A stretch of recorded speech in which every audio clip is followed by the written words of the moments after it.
necessarily that communication about just those issues you mentioned is there. Whenever one of these issues happens, the most you hear about is kind of internal affairs discussing it. And actually, I mean, you know, there's more than that. I mean, we have in Knoxville, we've got a great community, and we've got a great relationship with our community, and we're open to our community. Is there any particular organization that usually you talk to? Yeah, you know, I interact with all of them. You know, I talk with the Police Advisory Review Commission, which is a group of our citizens that are assigned to, you know, as oversight for the police department. Gotcha. I talk with them regularly. You know, I talk with the NAACP. You know, Pastor Roberts or Pastor Butler is a great friend. Gotcha. And so we interact quite often. All of our community organizations, we interact with them. Such as? Oh, you know, all the neighborhood groups. And, gotcha. You know, I mean, every neighborhood that has an organized group, we have an officer assigned as a liaison to every neighborhood group in our city. Gotcha. It's probably over 35 of those groups now, where our officers interact regularly. Gotcha. So are you open to further conversations beyond what you're doing already with this community? You are. There are a couple of groups that have reached out actually and called your offices.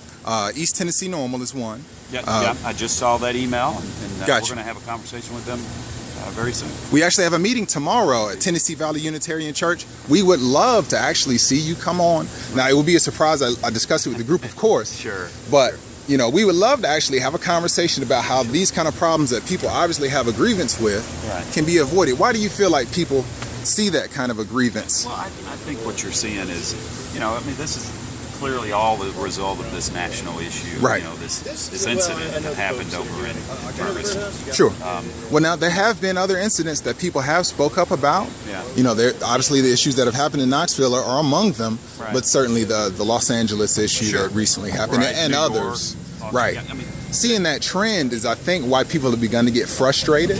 I don't know that it's a trend. I would tell you those are isolated incidents.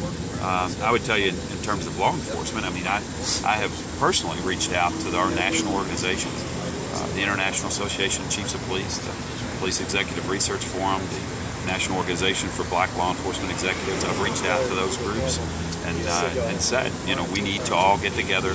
We need to open this conversation. We need to, you know, meet to have this dialogue. And, wonderful. We actually got a letter this morning that the IACP, the International Association of Chiefs of Police, is planning a forum for. Where will that be held? Together. You know, my guess would be it's probably D.C., but I'm not sure yet. Okay. They just sent a letter out saying they're preparing to organize that. So, you know, I think those are all proper steps. I mean, we all got to sit down and have this conversation. Wonderful.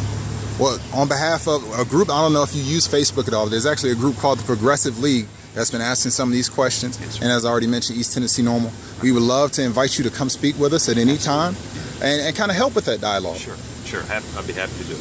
Thanks so much. I didn't catch your... My name is George Ward. George, good to meet you. I'm Will Wilson. Will, yes. Yes, sir. Good to meet you guys. Great to meet you. And I think a lot of people don't know. This is, again, our Chief of Police. What was your name? David Rausch. Gotcha. Yes, sir. Thank you, sir. Thanks, guys. Well,